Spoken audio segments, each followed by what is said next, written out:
Okay, let's say trying to add 2 users, *5.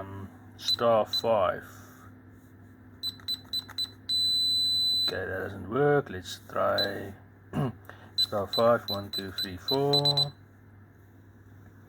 Okay, and then let's say it's going to show you which positions is already used. 40 is used, 40 is the master code. So let's say 01, 01, and then 3, 6, 9, 8, and then position 2, 0, 2, 4, 4, 5, 5. Now it's going to show you 1, 2, and 40 is already used. Okay, so we can try those 2 codes, see if they works. If they work. 3, 6, 9, 8.